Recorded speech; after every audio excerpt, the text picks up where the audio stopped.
I'm a few minutes late, but I am here and I will be right back. I have to get my phone. I'm waiting for you guys to jump on board.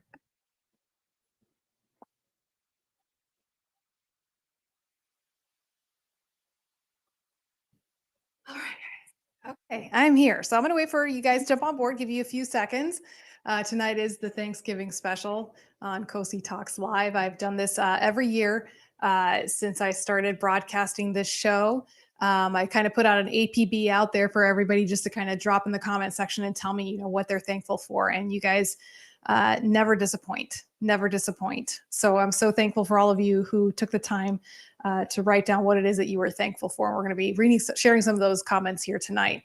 So I see a couple people jumping on board. I'm going to give you guys a few minutes to get everybody on board. Those of you who are watching the replay, happy early Thanksgiving to you, and would still love to know what you're thankful for as well if you're watching the replay. So hit me up and put that in the comments section. Hey, Sean, what's going on? We got Kimberly on board as well. Good evening, guys. Whew, it's a Diet Coke kind of day. Been in the kitchen all day cooking, cleaning this house, getting it ready for the family tomorrow. Everything is done, thank goodness. All I got to do is throw stuff into the oven tomorrow, and I am good to go. So, woohoo! Sean says, "I'm thankful for my daughter still here." Wonderful, wonderful. And guys, thank you. I want to keep hearing from you guys throughout this evening. We got Clarence on board. Happy Thanksgiving to you as well, Clarence. Guys, thank you for joining me this evening. I know many of you are probably busy right now getting ready for your Thanksgiving dinner, so I appreciate you taking the time uh, to take some time and spend some time with me this evening. All right, guys. See some more people popping on board. Hey, Tom, happy Thanksgiving. We got Pastor David. Happy Thanksgiving to you as well. All right, guys. I'm going to give you guys another minute or so to jump on board. I'm just going to enjoy my soda. It's funny when you're like cooking in the kitchen for, the whole family and everything. You spend the whole day cooking and you realize you haven't eaten all day. So this is my dinner right now. Hmm.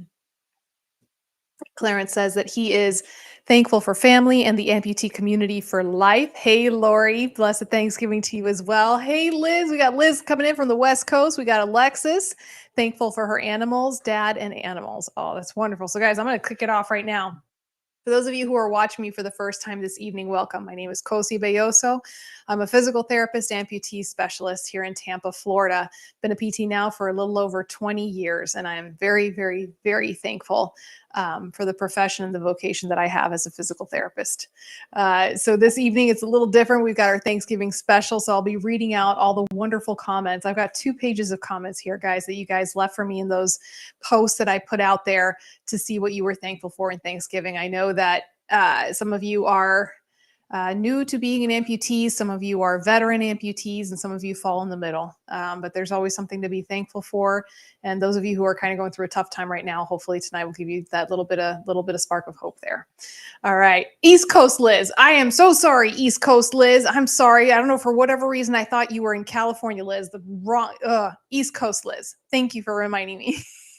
So let's get it started, guys. Claire says that she is thankful for her husband. Lori says, I had my above knee amputation November 23rd of 2021 and thankful for not being in pain anymore, but mainly thankful for God being with me every step of the way and giving me the strength and courage to continue to move forward. I have 3 socketless sockets and 2 legs since April of 2022. And as of right now, walking with 2 canes for the last week because of your workout. Oh, Lori, thank you so much. Thank you for giving me the resources I need. I wasn't getting from my PT. Lori, thank you so much, and thank you for your kind words there. And it's your hard work, guys. Those of you who've been using the book or the video fitness series that I put out there, it's no good unless you're actually doing it. So, Lori, congratulations on all of your hard work. Brian says, I'm thankful for your support and being able to help others is the key to my success. I'm grateful for all my amputee family. Happy Thanksgiving, Kay. Marianne says, I'm thankful I got to go to the bilateral boot camp and my daughter Holly went with me. Leslie says, I'm thankful for surviving my motorcycle wreck, which was truly a miracle. Virginia says, my husband and my dear friend Donna, happy Thanksgiving. So, guys, I am going to put in one of the questions here because we did have at least one question come in. So, Marianne said to me, I'm wearing my stubbies full time right now because I'm tired of walking with a walker and I want to get better so I don't have to use a walker with my sea legs. Can you tell me exercise that will help strengthen me on my stubbies? So, I know Marianne, and Marianne is a workhorse. This woman does not stop, and I admire her so much. She has been working so hard with her physical therapist to learn how to walk as a bilateral above the knee amputee. So I admire her, and she sends me messages almost every week, and I love seeing her messages and her questions. So Marianne, I know that your therapist is working with you on specific exercises to strengthen, your glutes, your hamstrings, your core, and everything like that. The big thing, especially when you're a bilateral above the knee, is cardiopulmonary endurance, right? It takes, I mean, it depends on the literature you read. Some literature will say up to 150, some literature says 300% more energy to walk as a bilateral above the knee amputee compared to someone who has two anatomical legs, right? So the amount of energy that you are expending to walk is considerable, right? So this is where stubbies, yeah, I know, Liz, she really is. This is where stubbies can really be a wonderful tool to help you in the training process. They help you in terms of just getting back up, right? Getting into an upright position again, building that core, right? Building the endurance that you need to then progress to full length sea legs. Many people, and one of my favorite boys out there, Jeffrey, he uses his stubbies on a regular basis throughout his home and to do some of his home activities because it is a little bit easier to maneuver around on the stubbies. Okay.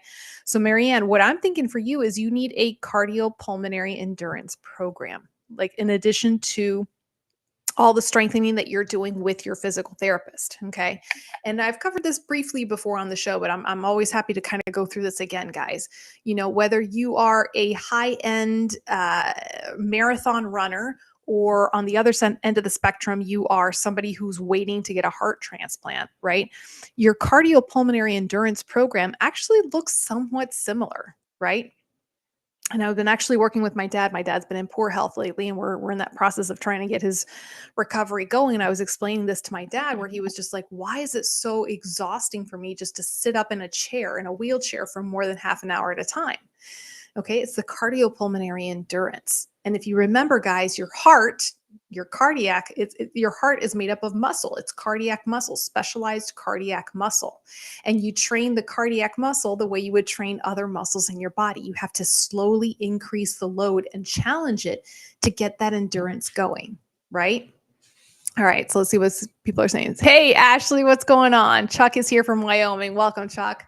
Right? So when you're working on an endurance program, you got to figure out, okay, where are you at? And usually I ask my patients, how far can you walk before you just have to sit down?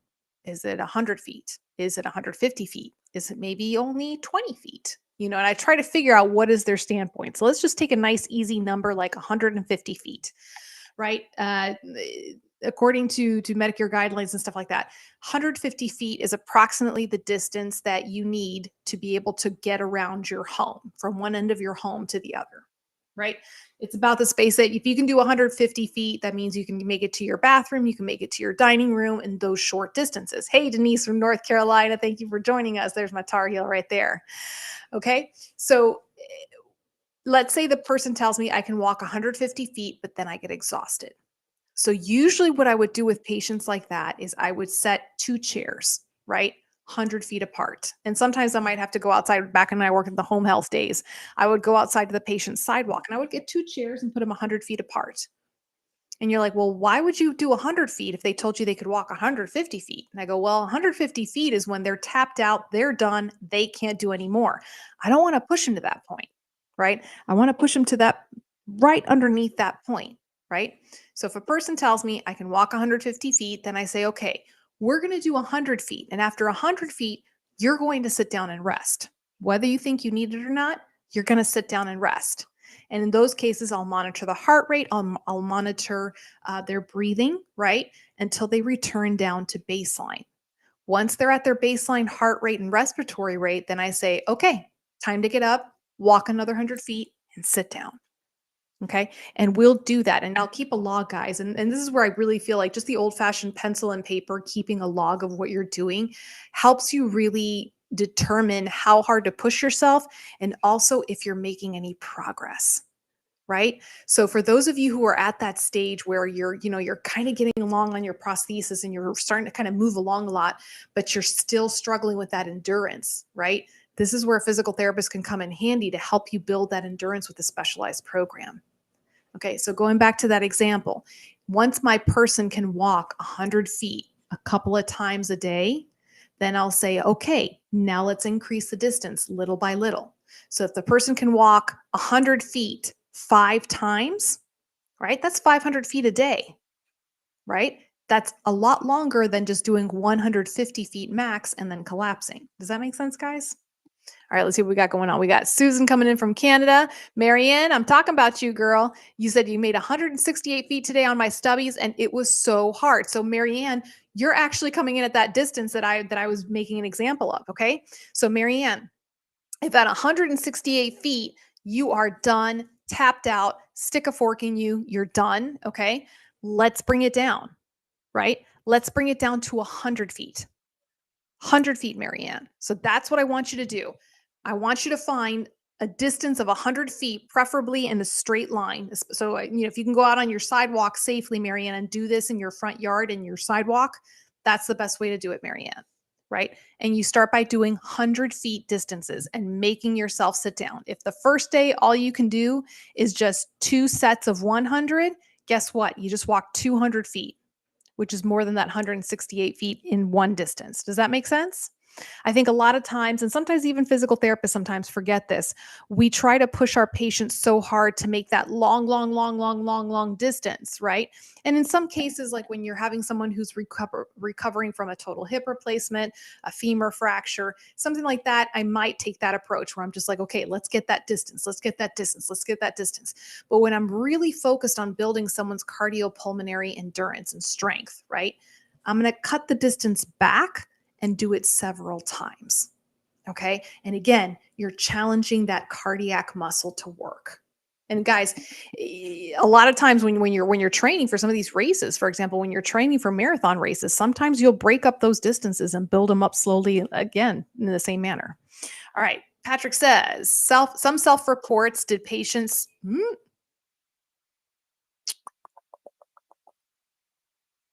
Patrick is a little jumbled. I'm trying to read what you said. Some self-report patients. Yeah, Patrick, can you retype that in? Thank you. Um, so Marianne says she can do 100 feet with one turn and it's no problem. I can do 5. Good, Marianne. So your next step, you're actually following this really quite nicely. I would say, Marianne, the next thing would be do 120 feet. Make that your next segment distance. Okay, so if you can do 500, total of 500 feet, then I would say do 120 feet and do 6 of those. Push for 6 of those, but 120 feet, and then see how you do with that. Okay. Susan asks, that's a great question, Susan. How far should a seasoned amp be able to walk? Good question. I've seen amputees do marathons. I've seen amputees. There's one amputee out there that I really love to walk. She's on Instagram as NC Runner Jackie. She did a Guinness World Record and she ran 104 marathons in 104 days. Yeah. And now she's training for an ultra marathon. I think it's a 100 miler. So, Susan, sky's the limit. Truly is. Sky's the limit. Is everybody a little bit different? Sure. But so is everybody who has 2 anatomical legs. You have some people with 2 anatomical legs, they can get past 10 feet. Okay. So if you were somebody who was active before your amputation, you should reasonably be able to expect to get back to that level. Okay. And there are some people that I love. I love when this happens, that people who really were not very active prior to their amputation and they just have that fire lit under them. And after their amputation, they start joining adaptive sports. They start walking 5Ks. They start even running and doing races. So truly, sky's the limit. Sky's the limit. Let's see. Mhm.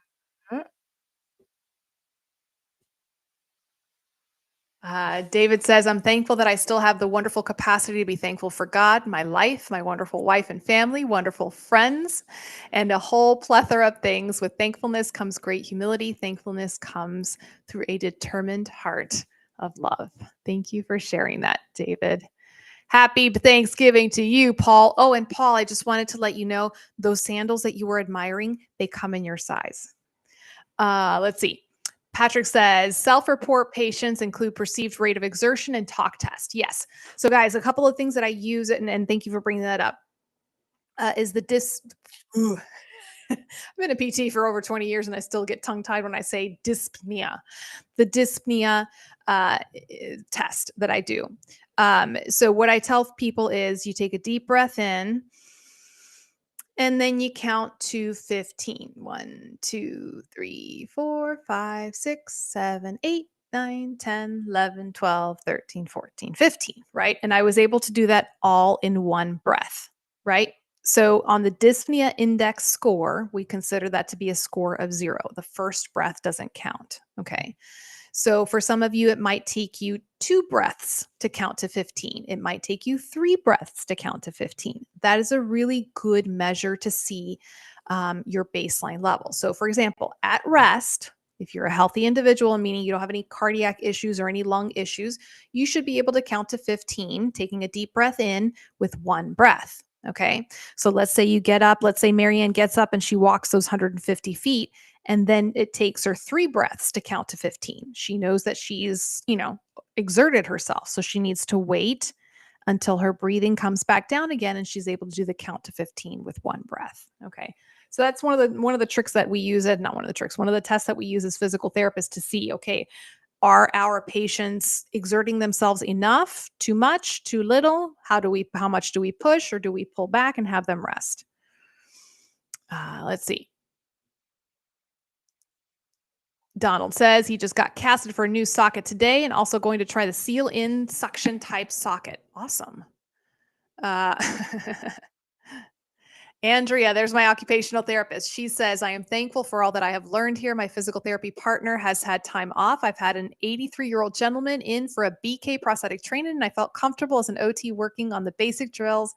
And his AMP Pro went up 10 points. Holy smokes, during his stay, and he feels confident.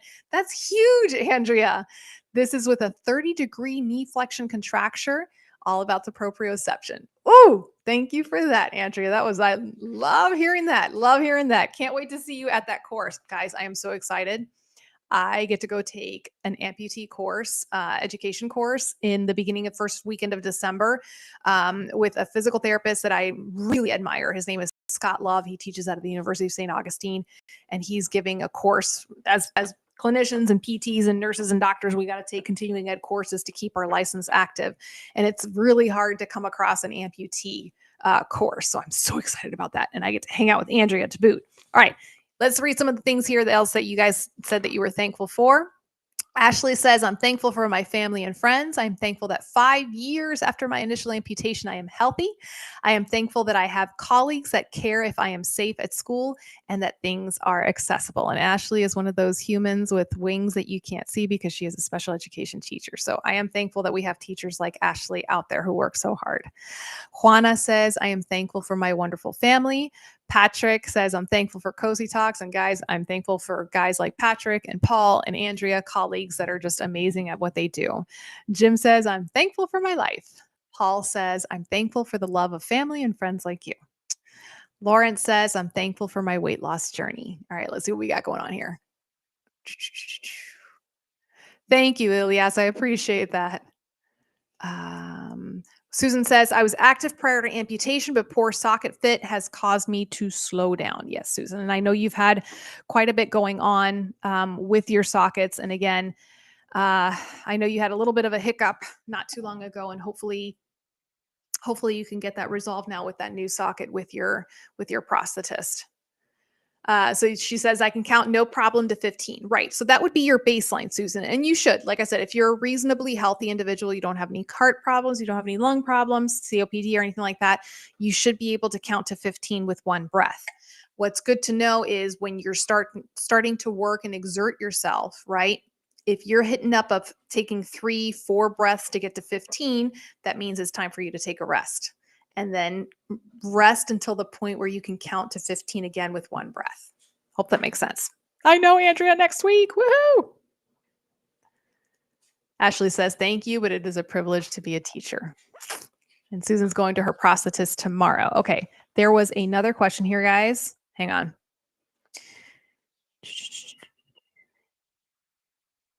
Okay. Jess sent me this question a couple weeks ago, and I apologize, Jess, for taking a while to answer this. She says, I'm a longtime watcher of your Wednesday Talk series, but it's been a while since I've hopped on. I recently had an elbow surgery. I am a lower limb bilateral amputee at the knee on the left and through the knee on the right following meningitis as a toddler. I'm wondering your thoughts on the Stubbies prosthetics to assist with ambulation around the home. I've been an amputee now for 36 years and I've used prosthetics the entire time. My question is, what are your thoughts on Stubbies prosthetics? Good question. It comes in handy with the one I just answered. In my brief research, it looks like people typically get those made to assist with ambulation and balancing, following their bilateral amputation for lower limbs. I'm wondering if it would assist with my situation to lessen the amount that I depend upon my upper limbs. I'll be starting PT in a few weeks. Okay, so yes, and let me see if I don't have an example of a stubby, but I can kind of describe it. So for those of you who aren't familiar, Stubbies is basically a great training tool for our bilateral above the knee amputees, right? So as you can imagine, if it's a challenge for a below the knee on one side to learn how to start walking with balance, coordination, everything like that, you can only imagine how much of a challenge it is for someone who's a bilateral above the knee, right? So one of the tools that we use in the trade is creating stubbies. So what's exactly a stubby? The actual foot, okay, it's like looks like a little goat foot, right? And there's a couple of different designs. My personal favorite are the Sidekicks by College Park. Love, love, love, love, love that foot.